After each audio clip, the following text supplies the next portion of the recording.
Hello and welcome to the inside of my brain, which has nothing in it.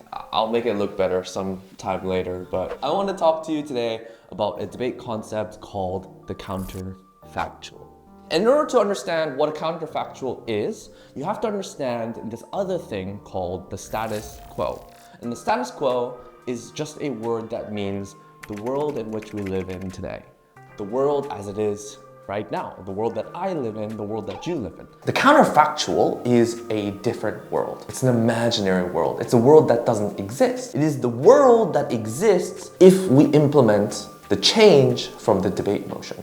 So for example, if the debate motion is this house would ban zoos, the counterfactual would be a world in which we actually banned the zoos and got rid of them. Another example is this house would ban smoking, and in that motion, there would be a counterfactual in which the entire world banned smoking and you were just not allowed to smoke anymore, and therefore nobody smoked cigarettes. So for every debate motion, regardless of whether it's a practical debate motion or principled debate motion, a motion that says they would do something or that they believe something, there always is a counterfactual that exists in that debate motion. So basically, in debate, there are thousands of counterfactuals, a whole multiverse full of counterfactuals. But why is it really important for us to think about counterfactuals and the status quo?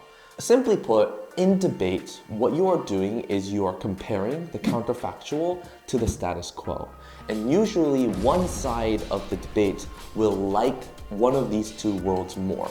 And that's why usually it's the proposition that likes this counterfactual. However, sometimes they like the status quo, whereas the opposition will usually like the status quo more than the counterfactual, and they'll be arguing for how the status quo is a much better alternative or much better world than this counterfactual that comes from the motion.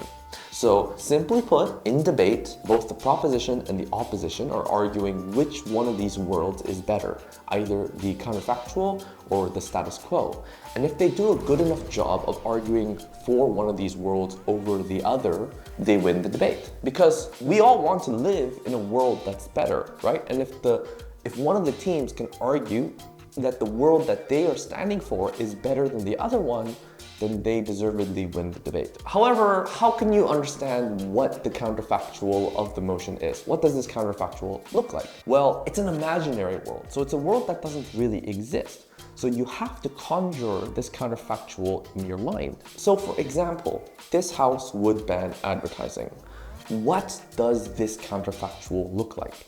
What does a world in which we ban advertising look like? I mean, it would take a lot of thought to sort of understand, okay, if we ban advertising, how does that affect the economy? Or how does that affect culture? Or how does that affect teenagers? One change of banning advertisements would have rippling effects throughout the entire society.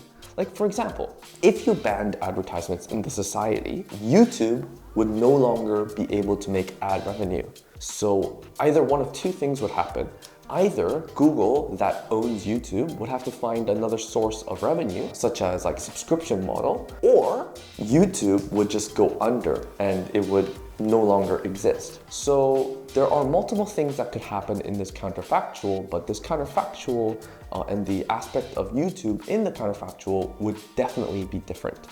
So in order to understand the counterfactual of the motion, you have to be able to understand what are the ripple effects of this change and how does it affect that world. Also, just because you say that the counterfactual will look a certain way doesn't mean that that's the only interpretation of the counterfactual.